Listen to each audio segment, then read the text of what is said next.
Eduardo Miguel mga tol. Ngayong araw pupuntahan natin sa casa ang ating panganay, si Avanza G. Kung maalala ninyo, 2 months ago, may nakadisgrasya sa atin at tinakbuhan tayo. Mabuti na lang dun sa post ng asawa ko sa Facebook, marami ang nag-share ng video galing sa dashcam natin. Kaya natuntun natin kung sino yung nakadisgrasya sa atin. Kaya maraming salamat sa inyo. Inabot tayo ng mahigit 1 buwan bago ma-approve ang sa insurance yung ating sasakyan. Kaya nung ipasok na sa casa, 1 linggo rin ang hinintay natin bago maayos ang nasira. Kasi sabi ng Toyota, yung mga nasisirang mga parts ng sasakyan ay in-order pa nila. So hintay nilang ma-order kung available. Tapos depende sa availability ng parts bago mapalitan yung nasirang parts ng sasakyan mo. Actually, pangalawang beses na nadisgrasya tong ating Avanza G. Magwa 1 year pa lang sa July, kaya sulit na sulit yung insurance. Mukhang lugi ng Toyota sa amin. Peace. Kaya maganda talaga may insurance kasi hindi mo alam ang mga mangyayari sa kalsada. Minsan kahit mag-iingat ka, yung iba naman hindi mag-iingat, diba? Wala din. Kaya bukod sa insurance, samahan natin ng prayers. Maiba tayo ng konti. Ito si Mrs. nakapila na. Sabi ko sa kanya mag-shoutout siya ng mga tropa niya kaso ayaw niya Kaya ako na lang. Iniwan na pala kami ni Ian dito kasi mukhang matatagalan pa. Kaya nauna na siyang umuwi. Magkape muna tayo habang naghihintay. At tatapusin ang mga paghihintay natin. Inabutin tayo ng 1 oras. Grabe, hindi ko nakilala yung kotse. Kala ko bago.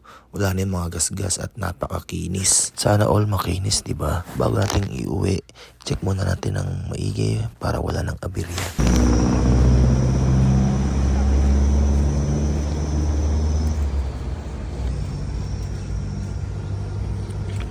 Ganda. Okay na. Pwede na ulit. Pwede na ulit.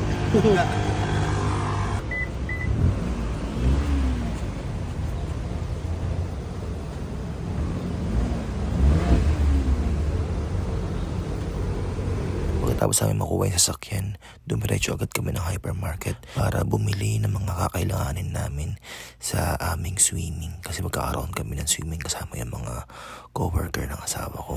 Maikli lang daw kasi yung bakasyon kaya sulitin na raw nila. Alam niyo ba yung asawa ko, natatanggal na daw yung stress niya kapag nagko-grocery siya. Kaya gusto niya mag-grocery. Ewan ko ba ba't nararamdaman niya. After mag-hypermarket, pumunta kami ng SNR para bilhin yung mga wala sa hypermarket. Kasi marami pa yung nasa listahan niya na wala.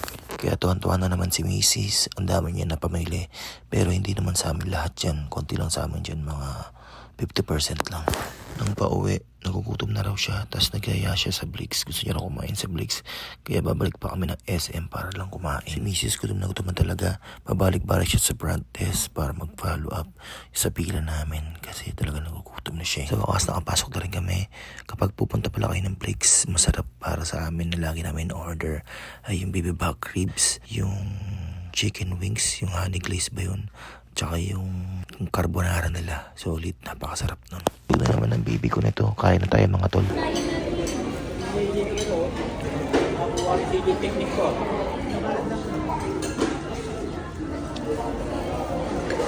Yan na. Yan na. Sarap.